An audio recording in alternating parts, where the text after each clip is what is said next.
ఏరు దాటేదాకా ఓడమల్లన్న ఏరు దాటాక బోడమల్లన్న అన్నట్టుగా ఉంది మన పవన్ కళ్యాణ్ పరిస్థితి. అవును, జగన్ ప్రభుత్వంలో ఆడబిడ్డల పాలిట అన్నలా స్టేజిపై ఊగిపోయేవాడు పవన్. ఏపీలో ఎక్కడ అన్యాయం జరిగినా కొదమసింహంలా గర్జించేవాడు. అలాంటి పవన్ ఇప్పుడు అధికారంలోకి వచ్చాక 8 ఏళ్ల బాలికపై ఏపీలో అత్యాచారం జరిగితే స్పందించిన తీరు చూసి అంతా అవాక్కవుతున్నారు. ఏపీలో తాజాగా ఒక 8 ఏళ్ల బాలికపై అత్యాచారం జరిగింది. దీనిపై జాతీయ మీడియా, ముఖ్యంగా ఏఎన్ఐ, పీటీఐ, న్యూస్ 18 లాంటి జాతీయ మీడియా సంస్థలు మన డిప్యూటీ సీఎం పవన్ కళ్యాణ్ ను సూటిగా ప్రశ్నించాయి.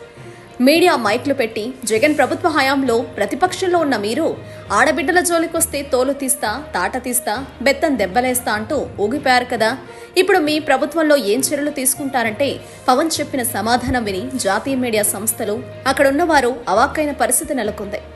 8 ఏళ్ల బాలిక అత్యాచారం గురించి అడిగితే అంత సింపుల్ గా చట్టం ఏం చెప్తుందో చూద్దాం, నేను కూడా ఎదురు చూస్తున్నా అంటూ పవన్ చెప్పిన సమాధానం చూస్తే ఆయన అధికారం కోసమే జగన్ సర్కార్పై నిందలు వేశారని, అధికారంలోకి వచ్చాక అత్యాచారాలు, హత్యలపై పెద్దగా చర్యలు తీసుకోలేదని, అడిగినా స్పందన లేదని అర్థమవుతోంది. పవన్ మాట్లాడిన ఈ వీడియోను షేర్ చేస్తూ నెటిజన్లు ఏకీపారేస్తున్నారు.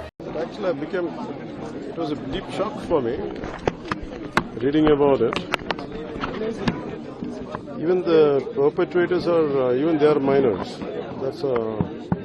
That's what is quite disturbing for me. So I think we have to, in schools, we have to really impart some kind of.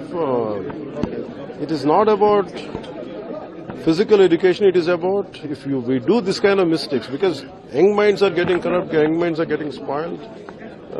For multiple reasons, but somewhere the punishment has to be, it will be dealt with a severe punishment at the school level. I think principals or teachers, I think that culture has to be conveyed to them, that kind of culture. And rest we don't know as on now. Again, law has got a very different approach, different perspective to handle these things.